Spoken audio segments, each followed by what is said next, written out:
Present లైఫ్లో stress మంచిదా చెడ్డదా అంటే స్ట్రెస్కి మనం ఎట్లా రియాక్ట్ అవుతాం అనేది నా ఆన్సర్.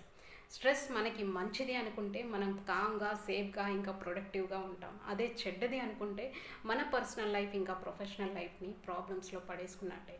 ఒక సంతోషమైన లైఫ్ అంటే స్ట్రెస్ లేకుండా జీవించడం కాదు. స్ట్రెస్ లేకపోతే సంతోషం గ్యారంటీ అనేది ఏమీ లేదు. స్ట్రెస్ అంటే నిప్పు నుంచి వచ్చే వేడి, కాపుకోవడానికి చాలా బాగుంటుంది. అదే వేడి నిప్పులాగా మారితే మనల్ని కాల్చేస్తుంది.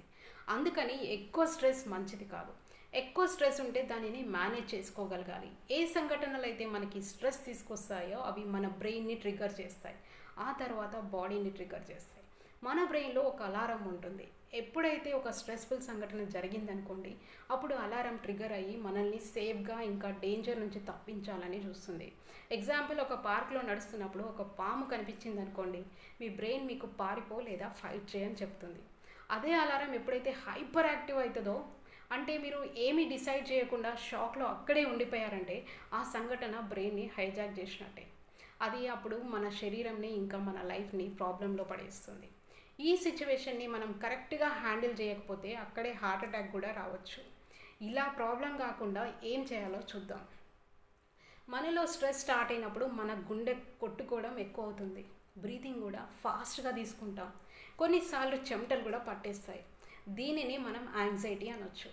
దీనిని పాజిటివ్గా తీసుకుంటే ఎలా అంటే, మీ బాడీలో ఎనర్జీ పెంచడానికి ఇంకా ఆ ఛాలెంజెస్ని మీట్ అవ్వడానికి వచ్చింది అని చెప్పుకోవాలి. ఎందుకంటే ఒక రీసెర్చ్లో భాగంగా హార్వర్డ్ యూనివర్సిటీలో ఒక టెస్ట్లో పార్టిసిపెంట్స్కి ఫస్ట్ డే ఇన్ఫర్మేషన్ ఇచ్చారు. ఏంటంటే స్ట్రెస్ రెస్పాన్స్ని హెల్ప్ఫుల్గా తీసుకోమని, గుండె ఫాస్ట్గా కొట్టుకున్నప్పుడు యాక్షన్ తీసుకోవడానికి ప్రిపేర్ చేస్తుందని, బ్రీతింగ్ ఫాస్ట్ అయితే ప్రాబ్లం ఏమీ కాదు, అది ఆక్సిజన్ బ్రెయిన్కి పంపిస్తుందని ఎడ్యుకేట్ చేస్తారు. పార్టిసిపెంట్స్ ఎవరైతే స్ట్రెస్ రెస్పాన్స్ హెల్ప్ఫుల్గా ఇంకా వాళ్ళ పర్ఫార్మెన్స్ ఇంప్రూవ్ చేయడానికి అనుకున్నారో వాళ్ళలో స్ట్రెస్ యాంగ్జైటీ తక్కువైంది అండ్ కాన్ఫిడెన్స్ లెవెల్ పెరిగాయి. స్ట్రెస్ హెల్ప్ అవుతుంది అనుకున్న వాళ్ళకి బ్లడ్ వెజల్స్ రిలాక్స్గా ఉంటాయి. వాళ్ళ హార్ట్ బీట్ ఇంక్రీజ్ అయినా అది పర్ఫార్మెన్స్ ఇంక్రీజ్ చేయడానికి వచ్చింది అనుకుంటారు. అది హెల్దీ అనుకుంటారు. వాళ్ళు మరీ సంతోషంగా ఇంకా ధైర్యంగా ఉన్నప్పుడు వాళ్ళ గుండె ఎలా కొట్టుకుంటుందో స్ట్రెస్గా ఫీల్ అయినప్పుడు కూడా అలాగే కొట్టుకుంటుంది అని వాళ్ళ స్ట్రెస్ రెస్పాన్స్ని చేంజ్ చేసుకుంటారు. స్ట్రెస్ వచ్చినప్పుడు హార్ట్ బీట్ ఇంక్రీజ్ అయినప్పుడు ఒక్క ఆలోచన చేయండి, ఇది నా శరీరం, ఇది నా ఛాలెంజెస్ని ఓవర్కమ్ చేయడానికి వచ్చిందని ఊహించండి. స్ట్రెస్ని ఇలా ఊహిస్తే మీ శరీరం మిమ్మల్ని నమ్ముతుంది, ఇంకా మీ స్ట్రెస్ రెస్పాన్స్ హెల్దీగా ఉంటుంది. స్ట్రెస్ మరీ ఎక్కువైనప్పుడు మనకు కావాల్సిన వాళ్ళు ఇంకా మనల్ని ప్రేమించిన వాళ్ళతో షేర్ చేసుకోవడం మంచిది. ఇది మీకు స్ట్రెస్ని తగ్గిస్తుంది. స్ట్రెస్ అనేది మన లైఫ్ అర్థవంతంగా ఇంకా సంపూర్ణంగా ఉంచడానికి పనిచేస్తుంది. సో స్ట్రెస్ అనేది ఒక మోటివేటర్ లాంటిది. ఇది మీకు సంబంధించిన ఒక సిగ్నల్. అది మీ ఫోకస్, ఎనర్జీ ఇంకా మీ పర్ఫార్మెన్స్ పెంచడానికి హెల్ప్ చేస్తుంది.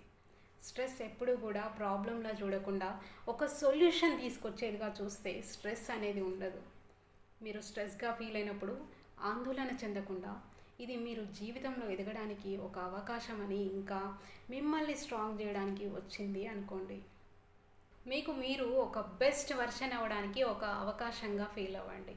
స్ట్రెస్గా ఫీల్ అయినప్పుడు ఈ చిన్న టెక్నిక్ యూజ్ చేయండి. మీరు స్ట్రెస్ అయ్యే సిచ్యువేషన్ని ఫస్ట్ ఐడెంటిఫై చేయండి. దానిని అవాయిడ్ చేయకుండా ఫేస్ చేయండి. మిమ్మల్ని మీరు ప్రశ్నించుకోండి, ఈ స్ట్రెస్ నాకేం నేర్పించడానికి వచ్చింది అని, ఇది నేను ఎదగడానికి ఎలా సహాయపడుతుంది అని, ఇంకా ఇది నెక్స్ట్ 10 minutesలో లేదా 10 monthsలో లేదా 10 yearsలో ఇది నాకు హెల్ప్ అవుతుందా లేక నాకు నష్టం కలిగిస్తుందా అని ఆలోచిస్తే అన్ని సమస్యలు తీరినట్టే. ఇలా చేస్తే మీ మీద మీకు నమ్మకం పెరుగుతుంది. ఇంకా లైఫ్లో ఎన్ని ఛాలెంజెస్ వచ్చినా తట్టుకొని నిలబడతారు. ఇంకొకటి గుర్తుపెట్టుకోండి, లైఫ్లో కొన్ని సిచ్యువేషన్స్ని మనం కంట్రోల్ చేయలేము. దానికి స్ట్రెస్గా ఫీల్ అవ్వకుండా ఏవైతే మన కంట్రోల్లో ఉన్నాయో వాటిపైన దృష్టి పెట్టి ముందుకు వెళ్ళండి. సరేనా? మరి ఇప్పుడు చెప్పండి, స్ట్రెస్ మంచిదా లేదా చెడ్డదా? కమెంట్ చేయండి. ఇంకా ఇలాంటి మరింత ఇన్ఫర్మేషన్ ఇంకా టిప్స్ కోసం లైక్ చేసి సబ్స్క్రైబ్ చేసుకోండి.